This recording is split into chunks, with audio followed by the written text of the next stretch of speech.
Stop, you haven't subscribed to the channel yet. Subscribe now, we have new stories every day. Now let's go. It was supposed to be a simple Sunday dinner out. Jackie was leaving on an early morning flight and would miss my 33rd birthday on Wednesday. She had hired a teenage babysitter named Sarah, who lived a few houses down, and it was Jackie who found a small bistro near the college campus for a birthday dinner in my honor.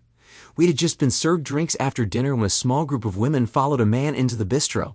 He wore a black leather driver's cap, had a thin ponytail down to the middle of his back, with salt and pepper hair and a matching beard. Under his left arm was a box of books. One of the women in the group waved slightly in our direction. "Who is that?" I asked. "Amanda," Jackie replied. "She was one of my bridesmaids. I wonder what she's doing here." "I can't believe you don't remember her," Jackie teased.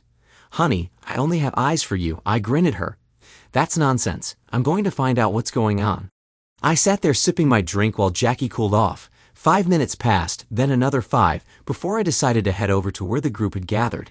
Jackie didn't notice my presence. The registration sheet indicated it was Piero Rua, an author of romance novels. It turned out he was one of Jackie's favorites. She had subscribed to his fan newsletter via an email address I hadn't seen before. This struck me as odd. Pierre turned on his charm, referring to all the women as graceful flowers or beautiful petals. It was enough to make me sick. Jackie, however, became my gray-eyed butterfly. My eyes couldn't roll back any further. Since I wasn't interested and we needed to get home for the babysitter, I quietly approached Jackie and tugged her by the forearm. "It's time to go. We promised Sarah we'd be home by 8. "You go. I'm enjoying myself." "We came as a couple. We leave as a couple." With a dismissive flick of her wrist, as if releasing a servant, she said, "Just go. I'll catch a ride and come home later. You know I'm a self-sufficient grown woman. Give Sarah $10 as a tip." This would cost me dearly. Making my way to the exit, I turned around and saw the crowd mimicking Jackie's gestures, waving and giggling. Jackie was the center of attention. Well, if Jackie is a self-sufficient woman, then I can handle the kids for a week. We had promised them a trip to Orlando, and it was time to make that dream a reality. Once the fire in my eyes subsided, I pulled over and made 3 reservations for Orlando. The kids and I were going on vacation. Calling ahead, I asked Sarah to help the kids pack their rolling suitcases with enough clothes for a week. Stopping by an ATM, I withdrew my daily limit, ensuring Sarah got home safely. A few doors down the street, I loaded the suitcases into our SUV. After securing both kids in their seats, I took one last walk around the house. On the main level, we have 3 doors leading out of the house. Upstairs, there is a terrace off our master bedroom. After locking the 3 doors, I turned off all the lights and made my way through the darkness to our master bedroom. I locked the bedroom door to the courtyard behind me. When I slid down the support beam, I ended up breaking the trellis that supported the clematis vines. Short of breaking a window or a door, it was impossible to get into the house. Jackie should understand this, but maybe I'm wrong. The kids surrounded me, trying to understand where we were going and why Mom wasn't with us. Once in the boarding area, I disabled the GPS functions on my and the kids' gadgets, then immediately turned them off. We landed around midnight, but it took us until 2 a.m. to settle into our room. Both kids were hyper but quickly fell asleep after some hot chocolate. On Monday, we enjoyed several activities together. The kids were exhausted and overexcited by the time we returned to the room. That's when I finally turned on my phone. The first voicemail from Jackie came in at 11:48 p.m. on Sunday night. "Riley, open the damn door. I know you're in there." The tone of the next few messages became increasingly hostile.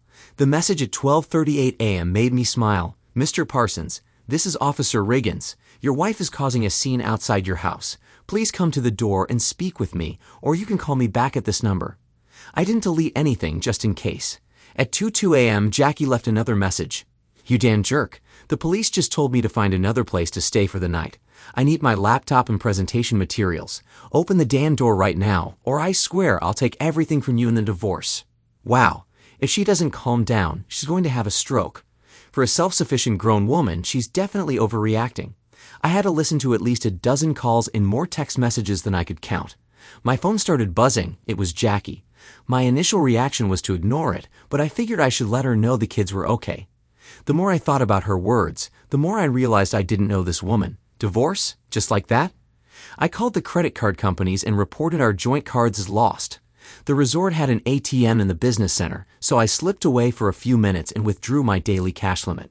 Jackie's parents left a polite message, so I wrote back, letting them know the kids and I were on vacation and having a great time without Jackie.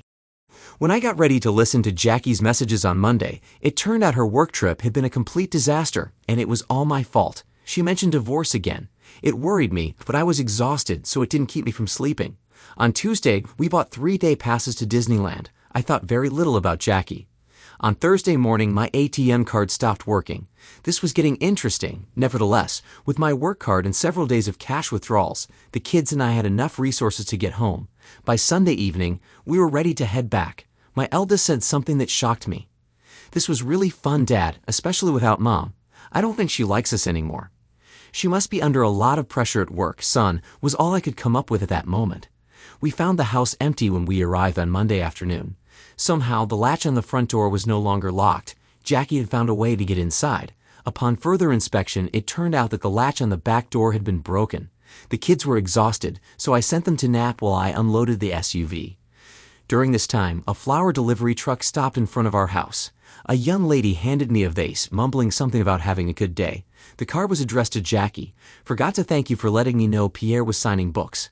Too bad it all ended at 9. I really enjoyed it. We should have lunch or dinner sometime. Amanda." It took a few minutes for it to sink in. Jackie didn't call until almost midnight. After a few minutes of listening, I realized that Jackie had planned to meet with Pierre, and that's why we went to that bistro. This made my next decision easier. As soon as Jackie got home, I left for another 2 weeks. It was her turn to take care of the kids. Since I work from home, I am their primary caregiver. Jackie would have a hard time managing. I packed the SUV with my valuables, clothes, and work-related items. I also gathered all of Jackie's romance novels. I'd look through them for clues later. Logging into my bank's website, I discovered that our checking and savings accounts were frozen. At least the money was still there. I found our brokerage accounts were unfrozen and immediately changed them. I quickly hugged and kissed the kids, telling them I had a 2-week business trip. Jackie's eyes locked onto me. I smiled, which angered her even more.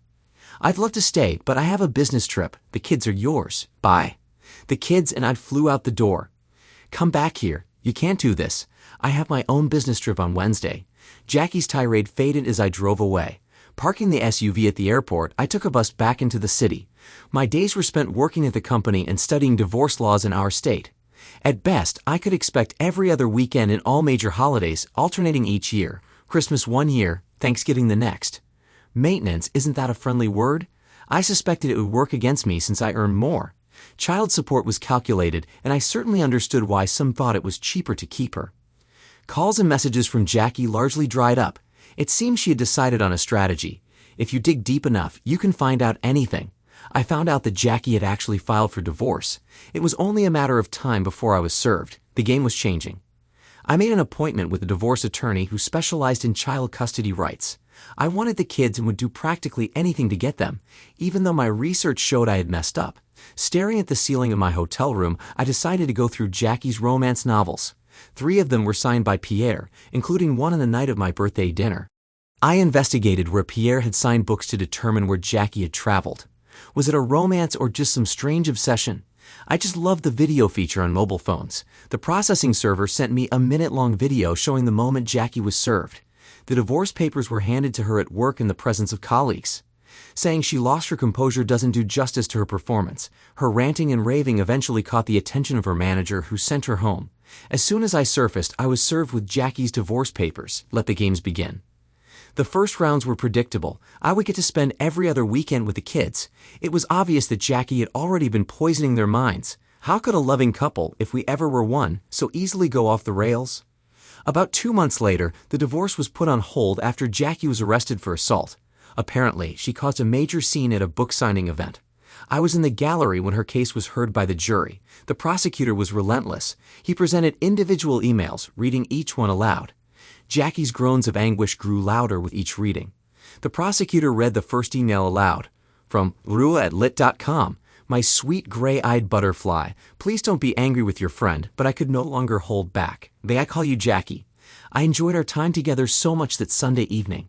Please use this email address, which I created just for us. My publicist handles the fan mail addresses. Love, Pierre. Jackie's expression darkened as the prosecutor continued. Pierre, as I told you that night, what we did was a big mistake that I should never have made. I need to forget that it ever happened. Yours, Jackie. I muttered wretch loud enough for my father to nudge me with his elbow, even though he whispered the same thing. The prosecutor went on. From Rua@lit.com. Jackie, how can you forget that night? I know you felt it too. We are meant to be together, but if you only used me, then I understand. Yet the look in your eyes that night told me otherwise. Love, Pierre. Jackie's response, as read aloud, was damning. Pierre, I didn't use you. Yes, I did feel something, and still do, but it has caused a serious rift in my marriage. What we did was wrong. Yours, Jackie. The gallery chuckled while Jackie's groans of distress grew louder. The prosecutor presented even more emails. From Rua@lit.com. My sweet gray-eyed butterfly, if what we did was wrong, then I never want to be right again. I lose control at the thought of our bodies merging into one. Please be mine alone. Love, Pierre. The laughter and snorting in the courtroom made Jackie turn beet red. The prosecutor pressed on. From Rua@lit.com. I never intended to interfere in your marriage, but sometimes love closes its eyes when soulmates finally meet. What's happening with your marriage, my love? Jackie's reply sent ripples through the room. My husband took our kids on a week-long vacation to Orlando and then left me alone with them for another 2 weeks. At first, I planned to file for divorce just to get his attention, but now I feel I need to see it through. Pierre's response followed. Surely the court will side with you. My lawyer is concerned Riley has documented my lack of involvement in the children's upbringing over the past year. Jackie's response made jaws drop. Damn it, I have a very demanding job and he works from home. Let him keep those kids. I want you to have my children, Pierre. Pierre replied, That's so sweet, but I love my kids. You will love our children, and if he wins custody, you'll have limited visitation. Think about it. The sooner we are together, the sooner we can start a family. Jackie's reply, I'll think about it, darling. The courtroom erupted in noise, with many condemning Jackie for even considering abandoning her children. The judge struck the gavel multiple times to restore order. After more emails were read aloud, the prosecutor reached the most incriminating one. From Rua@lit.com. Jackie, great news. I will be signing books in Elliott, 80 miles from you. My new book is about our love. I'll have a special copy for you. Please say you'll come. My heart races at the hope that you'll not only come, but also stay with me for the night, or possibly forever. Love, Pierre. Jackie's reply sealed her fate. My dear Pierre, yes, yes, and yes again. My divorce is now in process. We are currently living apart, and I am increasingly allowing him to keep the kids. You and our children will be at the center of my love. Yours forever. Love, Jackie. Jackie's loud sobs filled the courtroom as spectators chuckled. The prosecutor then presented a police report about the book signing in Elliott. At approximately 4:15, Mrs. Jackie Parsons forced her way to the front of the line. Mr. Stanley Crowd, who was impersonating Mr. Rua, recoiled when she tried to hug and kiss him. Mrs. Parsons did not take no for an answer and became aggressive. Security was called to escort Mrs. Parsons away. The prosecutor continued. Mrs. Parsons screamed that she and Pierre were soulmates and would soon be married. At that point, Mrs. Crowd introduced herself and unequivocally warned Mrs. Parsons to stay away from her husband. Mrs. Parsons broke free from the security guard and attacked both Mr. and Mrs. Crowd. She was arrested for these assaults. The next statement floored everyone. The police were able to determine that the email account used by Pierre was created using Mrs. Parsons' home Wi-Fi. The prosecution then called Mr. Stanley Crowd to the stand. After formalities, the prosecutor asked, Do you use the email address Rua@lit.com? No, sir. I've never heard of it. Were you signing books in Elliott? Yes, sir. To be clear, were you pretending to be Pierre Rua? Correct. There's no Pierre Rua. The gallery gasped. No Pierre Rua? 4 of us take turns pretending to be Pierre. The book signing schedule is too demanding for one person. If there is no Pierre, who writes the books? A constantly changing team of ghostwriters, mostly college students making extra money. Have you ever met Jackie Parsons? No, not until she attacked me. The prosecutor concluded with, No further questions, Your Honor. Jackie's sobs echoed through the courtroom. From that point, the case against Jackie advanced quickly.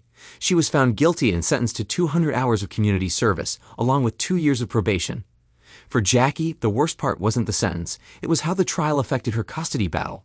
Her insistence that I had fabricated the emails without evidence made her appear unbalanced and delusional. The divorce court ultimately sided with me. Jackie was granted scheduled visitation with the kids 2 weekends a month and alternating holidays. She was also ordered to pay child support. The ruling seemed to break Jackie's spirit. She stopped fighting for custody and became increasingly withdrawn. I, being the truly kind-hearted person I am, found a way to remind her of her missteps. Every time a new Pierre Roux romance novel was released, I arranged for someone to sign it with the words, "To my gray-eyed butterfly, from your beloved Pierre." Then, I had it sent to Jackie's office. Oh, how that woman could swear. Now, the kids and I have settled into a new routine. While the divorce wasn't easy on any of us, it's clear we're better off without the constant tension Jackie brought into the home. As for Jackie, I hope she finds whatever it is she's looking for. Even if it's not in this family, life moves on, and so do we. Thanks to everyone who took the time to listen to today's stories.